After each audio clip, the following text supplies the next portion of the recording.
Agora falando sobre funções de perda que forçam o modelo a aprender conceitos de similaridades e dissimilaridades, nós podemos introduzir a função de perda baseada na similaridade do cosseno. Tanto essa função de perda quanto as outras duas que eu vou discutir agora, elas basicamente atuam fazendo com que o nosso modelo ele aprenda a representar amostras que são semelhantes, de acordo com algum conceito, elas atuam no mesmo campo semântico, e a ideia é que elas sejam representadas perto uma das outras, enquanto amostras que são de classes diferentes, de conceitos diferentes, elas sejam representadas distantes uma das outras. Então, para isso, nesse primeiro método, a gente vai utilizar a similaridade de cosseno. Olhando aqui para a equação, a gente tem que a função de perda ela vai ser definida por duas partes. Na primeira parte, a gente tem esse y igual a 1, indicando que nós temos duas amostras que elas são de um mesmo campo semântico. Então, elas devem ser, a gente deve aprender a colocar essas duas amostras uma perto da outra. Nesse sentido, se a gente imaginar um cenário perfeito, onde essas duas amostras são iguais, a gente teria uma distância de cosseno aqui igual a 0. Então, quando a gente pegasse e computasse o cosseno de 0 seria 1. Então, a gente teria 1 menos 1, que seria 0. Ou seja, a perda seria mínima. Nesse outro cenário, nessa outra parte dessa função definida por partes, a gente tem um y igual a menos 1, indicando que a gente tem duas amostras que devem ser classificadas distantes uma da outra.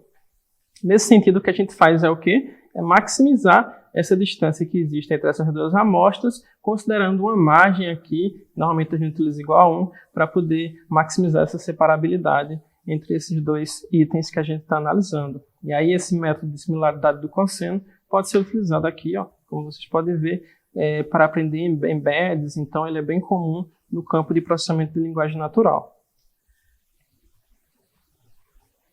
Uma outra função de perda que podemos considerar para aprender conceitos de similaridade e dissimilaridade seria a função de perda contrastiva. Essa função de perda ela também atua diminuindo a distância entre amostras semelhantes e maximizando a distância entre amostras que não são de um mesmo campo semântico.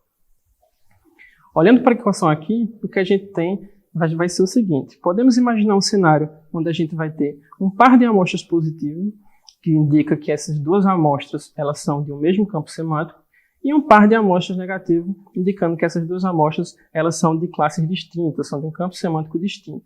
Sendo assim, a gente pode propagar esse par positivo e também propagar esse par negativo e computar uma função de perda considerando esses dois cenários. Então, considerando primeiro que eu propaguei um par de amostra positivo, onde nós vamos ter um par de amostras que são do mesmo campo semântico, a ideia é que a gente vai calcular aqui, nesse caso, essa distância euclidiana entre os espaços de representação dessas duas amostras, e a calcular essa distância euclidiana, o que a gente vai ter. Se essa distância aqui for pequena, a perda vai ser pequena.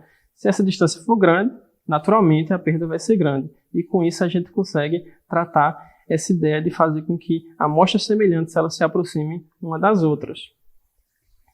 Em relação ao par de exemplos onde temos dois exemplos negativos, ou seja, que não são do mesmo campo semântico, a gente vai fazer, seguindo a ideia que eu acabei de escrever sobre similaridade de cosseno, a gente vai maximizar essa distância que é a distância euclidiana entre esse par de exemplos negativos, considerando também uma margem aqui que a gente coloca igual a 1 para poder maximizar essa separabilidade. Finalmente, a gente pode utilizar uma terceira função de perda, que seria uma função de perda de tripleto, que basicamente, ao invés de propagarmos separadamente um par de amostras positivas e um par de amostras negativas, a gente vai propagar de uma única vez um elemento de referência, um elemento positivo e um elemento negativo. Olhando aqui para esse gráfico, o que a gente pode entender? A gente tem uma âncora que seria uma amostra de referência, e a partir dessa amostra de referência a gente consegue definir qual seria o campo semântico dessas outras duas amostras. A amostra positiva indica que é de uma mesma classe dessa minha âncora, e uma amostra negativa indica que são de classes distintas. Com isso, o processo de aprendizagem ele vai atuar diminuindo a distância entre a âncora e o exemplo positivo e maximizando a distância entre a âncora e o exemplo negativo. Dessa forma, a gente pode imaginar uma aplicação bem interessante, onde a gente quer realizar um sistema de autenticação baseado em reconhecimento facial, onde essa âncora poderia ser uma foto minha, por exemplo, previamente tirada, e esse exemplo positivo seria uma nova foto que eu estou tirando para realizar minha autenticação em algum sistema, e o exemplo negativo seria uma foto de uma outra pessoa. E com isso a gente poderia treinar uma função de uma rede, um modelo, como por exemplo uma rede neural siamesa, para fazer esse tipo de associação e aprender a fazer esse tipo de autenticação. Com isso, a gente revisou diversas funções de perdas que vocês podem utilizar no seu problema e, a partir disso, vocês podem analisar a arquitetura do modelo, qual tipo de problema que eu estou tentando resolver, se é um problema de classificação, se é um problema de regressão, se é um problema de classificação binária, ou até mesmo a camada de ativação, qual é a camada de ativação final que eu estou utilizando, se ela tem uma saída probabilística, e assim vocês podem realizar a decisão de qual função de perda vocês vão estar utilizando nos seus projetos. Então, nessa aula, a gente revisou diversas funções de perdas que vocês podem utilizar, dependendo do problema que você está tratando, dependendo da arquitetura que você está utilizando, se ela tem uma saída probabilística, o que pode permitir com que você utilize métodos como a entropia cruzada para comparar distribuição de probabilidade, e assim você pode fazer a decisão de qual função de perda você vai utilizar no seu modelo.